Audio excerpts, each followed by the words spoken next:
Hey, it's your guy Tyrrell back with the InnerViews. In today's video, we're going to briefly analyze how Mikel Arteta's 4-1-4-1 created tactical issues for Sunderland and Arsenal's 5-1 Carabao Cup win. So in today's video, first we're going to focus on how both sides look to press, then we'll shift to Arsenal's 4-1-4-1 and break down their attacking shape, and then we'll focus on how they were able to find overloads out in those wider areas. So when we break it all down and we do look at the board, we have Arsenal in a 4-1-4-1 and Sunderland starting in a 3-4-1-2.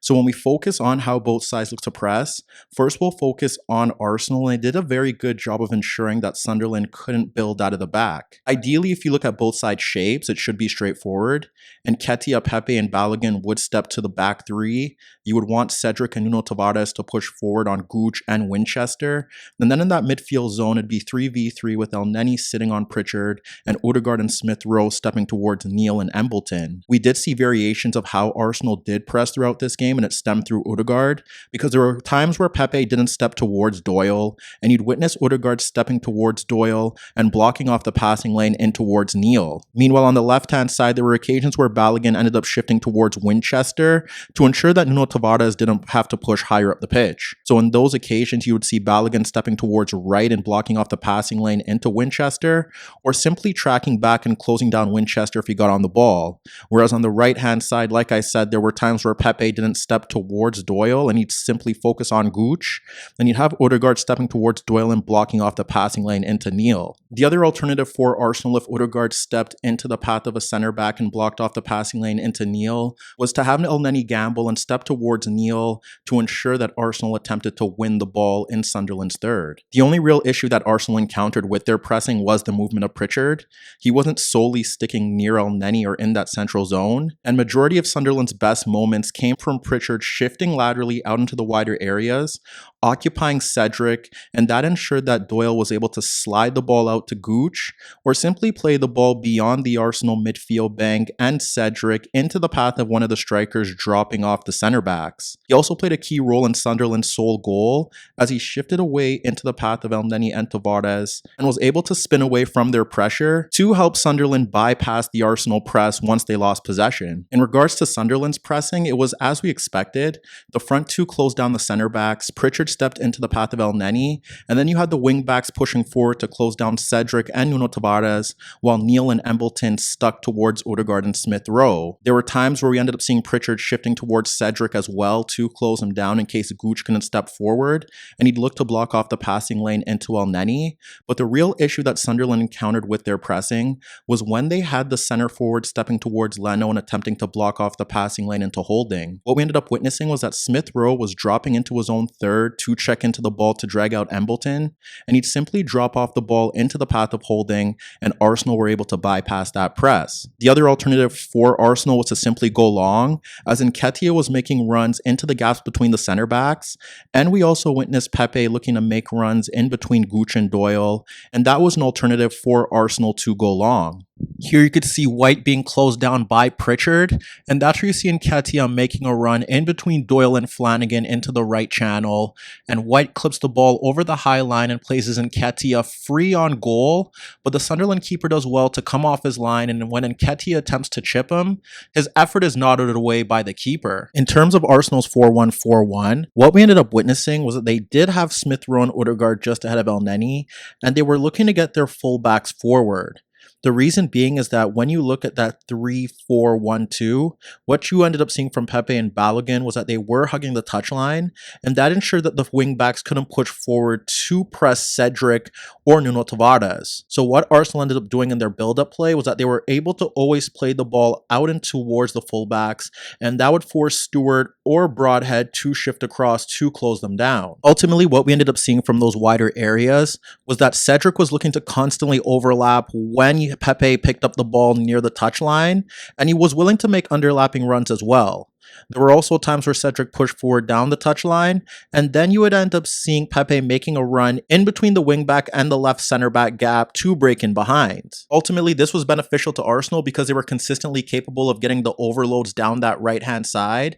as it would force one of the center forwards to drop off deeper, or it would force Reed or Embleton to shift across to provide cover, and then that would leave Smith-Rowe and Odegaard free. What consistently happened was that Pepe was able to cut onto his left foot, get a shot on goal, or look look to play across towards the back post for either Nketiah or Balogun, or look to play in Cedric on the overlap towards the byline. Meanwhile, on the left-hand side, Tavares was looking to push forward down the left touchline, but there was variation. Balogun was looking to shift into the right wing-back, right center-back gap and was often looking to make runs towards the back post. And Smith Rowe was looking to evade the pressure of Embleton. What we ended up seeing from Smith Rowe is that he did vary his movement. There were times where he did shift towards the touchline, and that's where you ended up seeing Nuno Tavares adopting an inside left position, and that allowed him to carry the ball forward and evade challenges to drag markers out of the game, and then switch play out to the right-hand side. Besides that, what we ended up seeing from Arsenal was that you could have Balogun holding the touchline and looking to run at Winchester, and that would see Nuno Tavares adopting a deeper inside left position, and then Smith Rowe looking to receive the ball ahead of Embleton, or looking to receive it just ahead of him ahead of right. Odegaard, on the other hand, was dropping just ahead of Reed to get on the ball, or shifting towards the inside right position near the halfway line to receive possession. And that's where you would end up seeing Nketiah dropping in between the midfield duo looking to receive the ball as well. The other alternative for Arsenal would be to have Smith Rowe making forward runs off Embleton into the gap between the center backs, and that's where you would see Balogun making a run off Winchester towards the back post. Therefore, when you look to Arsenal's best chances in that opening half, it stemmed from either Odegaard dropping off deeper and sliding the ball out to Pepe to get him in that 1v1, Cedric getting the ball freely near the halfway line, pulling away a marker, then sliding the ball out to Pepe and moving forward to make an underlapping or overlapping run, or Nuno Tavares taking out markers and then switching play out to Pepe. And the other option that Arsenal did revert to was the long balls over the top of the press from either one of the center backs into the path of Pepe. In that same light, what was also integral to Arsenal's success down that right-hand side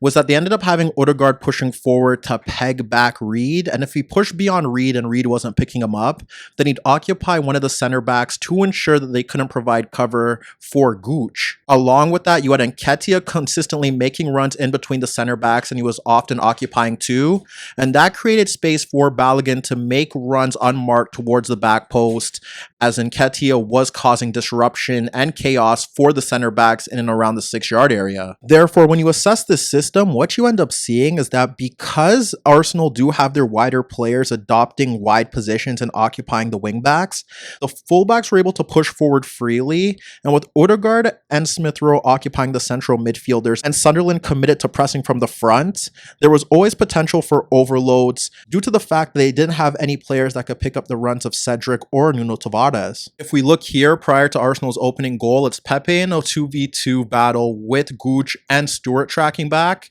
and from here, because Cedric's run does drag away Gooch, Pepe's able to take the ball towards the byline and he forces Stewart to commit a foul. Here we see the follow-up of Nuno Tavares evading 3 Sunderland challenges and sliding the ball across Odegaard into the path of Pepe. When Pepe receives the ball, you could see that Cedric is looking to make a forward run that isn't marked, and what ends up happening is that it creates a 2v1 overload as Stewart doesn't shift across. Odegaard's movement is key here because it ensures that Doyle can't shift across for cover as well, and he pulls away Reed, and that results in the overlapping run and pass into the path of Cedric, who locates Balogun making an unmarked run off Winchester because Nketiah is occupying 2 center backs. Cedric ends up clipping the ball into the path of Balogun at the back post, but from the edge of the 6-yard box, from a point-blank position, he nods his effort wide of the net. This time it's Nuno Tavares again from a narrow inside channel position, pulling away 3 Sunderland players and sliding the ball square to Odegaard, dropping ahead of Reed.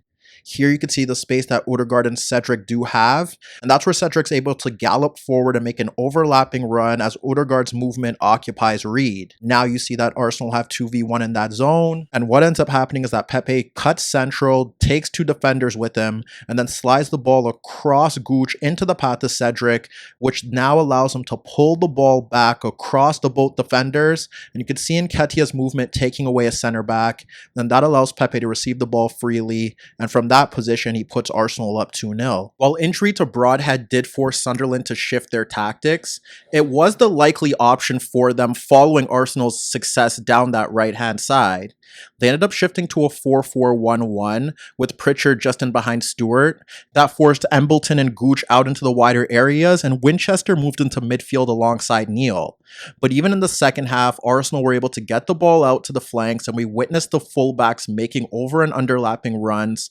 to create advantages down that left-hand side. And then in the build-up to Arsenal's third goal, it's Balogun ahead of Wright, and you could see that Tavares is making an underlapping run off Embleton. Balogun cuts central, and he ends up playing a reverse ball across the right back into the path of Nuno Tavares, who does a very good job of evading the challenge of Embleton, and from there he locates Nketiah's run in between the center backs and fizzes a superb ball in towards the 6-yard box, and Nketiah's run allows him to get across the center back and backheel the ball beyond the keeper. So while this was a comfortable win for Arsenal against weaker opposition, we're able to identify strengths in Mikel Arteta's 4-1-4-1 through the fullbacks pushing forward, Nicolas Pepe having an impact on the right-hand side, and Nketiah's movement.